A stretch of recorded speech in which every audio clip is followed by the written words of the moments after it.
Online shopping ಮಾಡಿ ನಿಮ್ಗೇನಾದ್ರೂ scam ಆಗಿದೆಯಾ? ಹಾಗಾದ್ರೆ ಡೆಫಿನೆಟ್ ಆಗಿ ಈ ವಿಡಿಯೋ ನಿಮ್ಗೋಸ್ಕರನೇ. ರೀಸೆಂಟ್ ಆಗಿ ನನಗೆ ಅಮೆಝಾನ್ ಡೆಲಿವರಿ ಪಾರ್ಟ್ನರ್ ಇಂದ ಒಂದು ಸ್ಕ್ಯಾಮ್ ಆಗಿತ್ತು. ಏನಪ್ಪ ವಿಷಯ ಅಂದ್ರೆ, ನಾನೊಂದು ಪ್ರಾಡಕ್ಟ್ ನ ಬುಕ್ ಮಾಡಿದೆ, ಅದು ನನಗೆ ರಿಸೀವ್ನೇ ಆಗಿರ್ಲಿಲ್ಲ. ಡೆಲಿವರಿ ಬಾಯ್ ಏನ್ ಮಾಡಿದಾನೆ, ಅದನ್ನ ಡೆಲಿವರಿ ಕೊಟ್ಟಿದ್ದೀನಿ ಅಂತ ಶೋ ಮಾಡಿದ್ದಾನೆ. ನನಗೆ ಮೆಸೇಜ್ ಬಂದ್ಮೇಲೆ ನನಗೆ ಸ್ಕ್ಯಾಮ್ ಆಗಿದೆ ಅಂತ ಗೊತ್ತಾಯ್ತು. ಅಂಡ್ ನಿಮ್ಗೆ ಇದೇ ತರ ಅಥವಾ ಬೇರೆ ತರ ಏನಾದ್ರು ನಿಮ್ಗೆ ಆನ್ಲೈನ್ ಶಾಪಿಂಗ್ಸ್ ಗಳಲ್ಲಿ ಸ್ಕ್ಯಾಮ್ ಏನಾದ್ರು ಆಗಿದ್ರೆ, ವಿತ್ ಇನ್ 24 ಅವರ್ಸ್ ಒಳಗಡೆ ನೀವು ಯಾವ ರೀತಿ ರೆಸಲ್ಯೂಷನ್ ಅಥವಾ ರೀಫಂಡ್ ನ ಪಡ್ಕೊಳ್ಳೋದು ಅಂತ ನಾನ್ ನಿಮ್ಗೆ ಈ ವಿಡಿಯೋದಲ್ಲಿ ತಿಳಿಸ್ತಾ ಇದ್ದೀನಿ. ಜಸ್ಟ್ ಒಂದು 3 ಸ್ಟೆಪ್ಸ್ ಫಾಲೋ ಮಾಡಬೇಕಾಗುತ್ತೆ. ಫಸ್ಟ್ ಬಂದ್ಬಿಟ್ಟು ಕಸ್ಟಮರ್ ಸಪೋರ್ಟ್ ನ ತಗೊಳ್ಳಿ.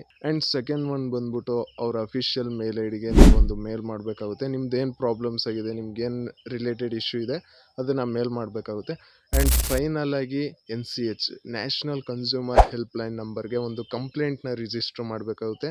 ಕಂಪ್ಲೇಂಟ್ ನಂಬರ್ ಬಂದ್ಬಿಟ್ಟು 1915 ಅಂದ್ಬಿಟ್ಟು ಇದಕ್ಕೆ ಕಾಲ್ ಮಾಡ್ಬಿಟ್ಟು ನೀವು ಒಂದು ಕಂಪ್ಲೇಂಟ್ ರಿಜಿಸ್ಟರ್ ಮಾಡಿದ್ರೆ ಸಾಕು.